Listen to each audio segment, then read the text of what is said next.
apa? Tidak. Jadi teman-teman, di sini kami akan memaparkan beberapa materi mengenai SARA. Saksikan video kami ya. Dah. SARA adalah singkatan dari suku, agama, ras, dan antar golongan. SARA sering ditunjukkan dengan identitas seseorang atau kelompok. SARA sering dikaitkan dengan isu-isu sensitif dalam masyarakat. SARA mencakup yang pertama yaitu suku. Suku berkaitan dengan ras atau etnis yang dimiliki seseorang. Yang kedua yaitu agama. Agama merupakan keyakinan yang dianut seseorang. Yang ketiga yaitu ras. Ras merupakan ciri fisik atau asal-usul biologis yang dimiliki seseorang. Yang keempat yaitu antar golongan.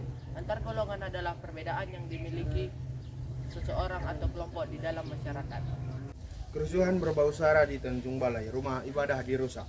Kerusuhan di Tanjung Balai pada 29 Juli 2016 bermula ketika seorang warga keturunan Tionghoa bernama Meliana mengeluhkan suara azan yang dianggap terlalu keras. Keluhan ini memicu kemarahan warga sekitar yang merasa keberatan dengan protes tersebut. Malam harinya, amarah warga semakin memuncak dan ratusan orang berkumpul di sekitar rumah Meliana. Situasi semakin tidak terkendali ketika massa dimulai merusak dan membakar sejumlah vihara serta kelenteng di kota tersebut. Polisi dan aparat keamanan dikerahkan untuk membubarkan massa dan mengendalikan situasi.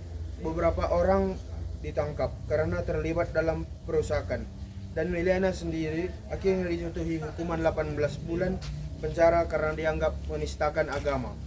Pemerintah dan tokoh agama kemudian mengadakan dialog untuk meredakan ketegangan, memperbaiki tempat ibadah yang rusak, dan meningkatkan kesadaran tentang pentingnya toleransi agar kejadian serupa tidak terulang lagi.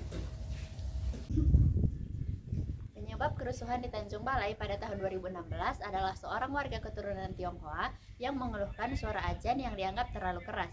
Hal ini memicu amarah warga sehingga keadaan semakin memanas dan ratusan warga turun ke jalan yang mengakibatkan beberapa tempat ibadah seperti vihara dan kelenteng dibakar oleh warga. Polisi turun tangan untuk meredakan konflik ini. Jadi teman-teman, tahu nggak sih kalian ada beberapa dampak dari SARA?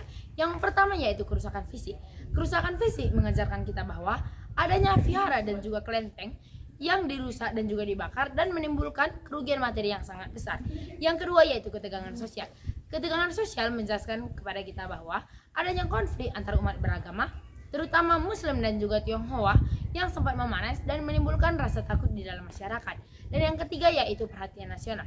Perhatian nasional menjelaskan kepada kita bahwa adanya beberapa kasus yang sangat memicu dan juga memuncak dan menjadi sorotan di tingkat nasional. Contohnya yaitu kebebasan beragama dan juga pentingnya toleransi di dalam masyarakat. Selanjutnya penyelesaian, di mana ada dua cara untuk menyelesaikan masalah dalam konflik SARA. Yang pertama, penegakan hukum, di mana polisi harus menangkap masyarakat yang membakar rumah ibadah. Yang kedua, pengembalian kondisi, di mana TNI dan polisi harus bisa mengembalikan kondisi dengan baik agar konflik tidak menjadi lebih lanjut. Marilah menjadi generasi yang toleran, dimulai dari diri kita sendiri. Sekian video dari kelompok kami. Terima kasih. Dah.